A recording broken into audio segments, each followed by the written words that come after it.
And so my point is that this judge, Judge Gooden, and Jeb Bush, they seem to have been a tag team in trying to, snare me. So I hope that someday, somehow, these people are brought to justice for the crimes they've done against me.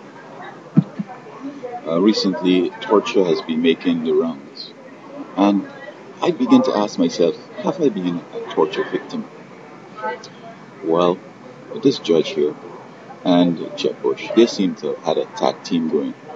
Jeb Bush will get either the feds or the state to come into my house and put stuff in my food, impairing my judgment in my mind.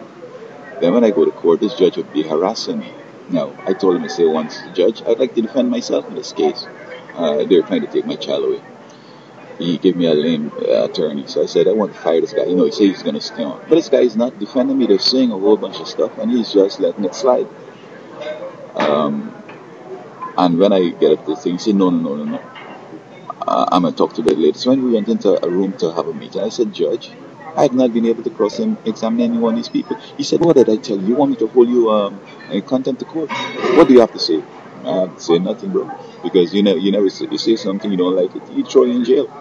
So they were hoping that because of whatever they put in my food, I might have been so impaired as to threaten him or curse him, and then he would just slam me in jail or send me for a court-ordered psychiatric evaluation and be placed on medication.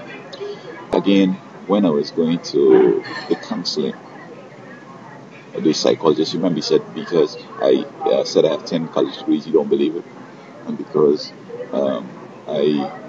he don't believe my work experience, so he's going to send me for long-term counseling.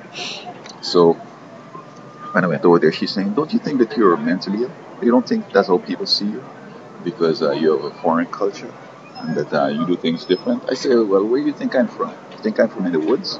I'm from the British Empire. Hello.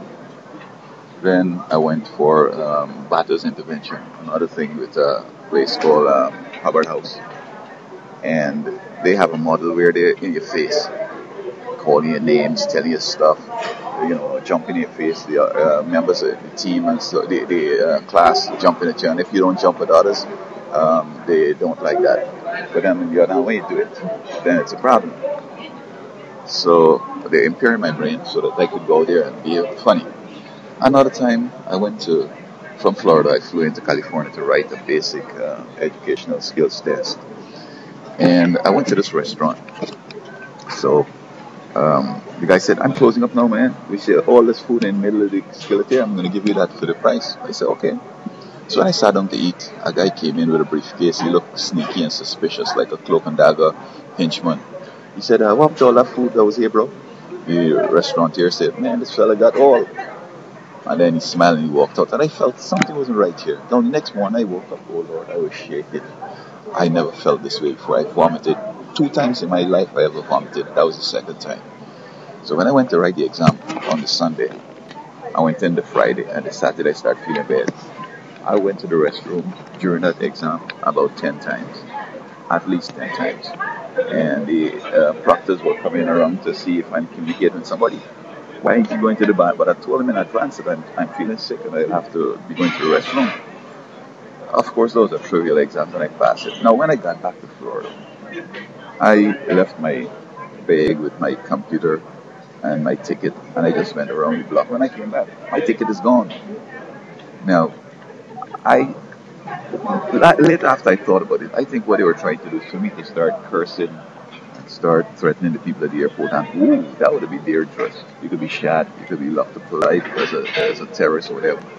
So all I did, I went to the ticket person and said, what can you do to help me? I just had my ticket and I lost it. Can you get me on the flight still? She said, sure. She looked up my name and she got me on the flight. But they were hoping that I might have cussed and go on real big time. So I'm wondering if that doesn't qualify for torture. They're using a chemical and then they're creating a situation where I could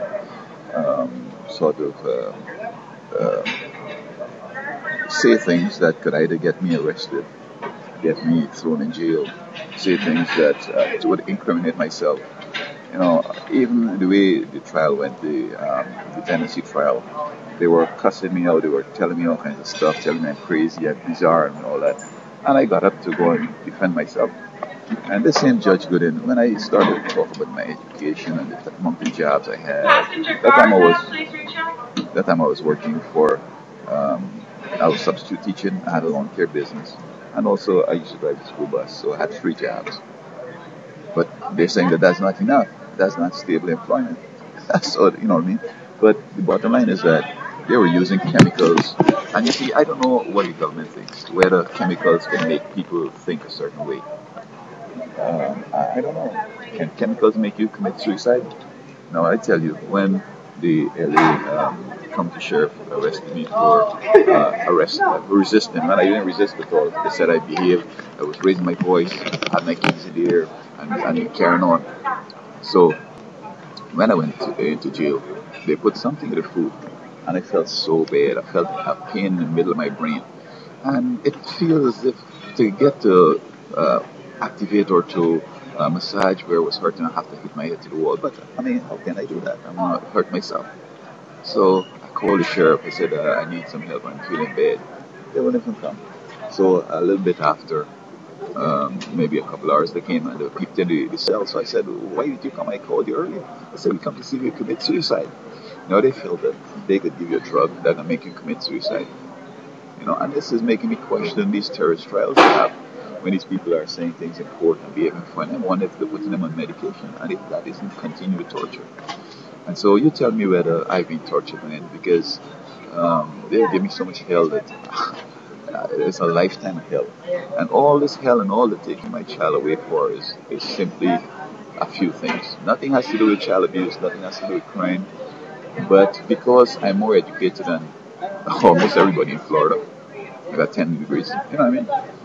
And I know my stuff. I think I'm a wise guy. I don't get involved in things that are kind of foolish.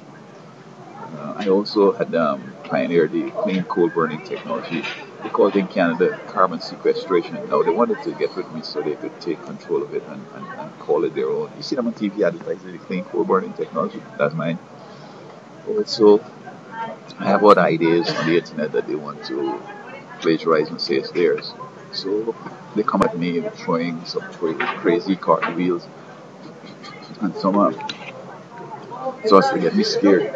But God is good, and I think He has kept me, and He's kept me going.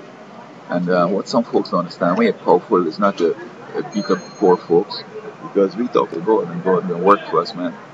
I could make God do things. You see what I'm saying? Like if I say, these people are hurting me, oh Lord, help me out, please. Next thing you know, it's like, I mean, look what happened to the Soviet Union. KGB, there's no more. KGB used to do what they want in the Soviet Union. And then what happened? To get rid of them, they might kill everybody who tried to vote them out. So the whole thing fell apart, and then they just disappeared. Only Putin seemed to have survived. So you tell me whether I've been tortured, or whether I have any recourse at the law.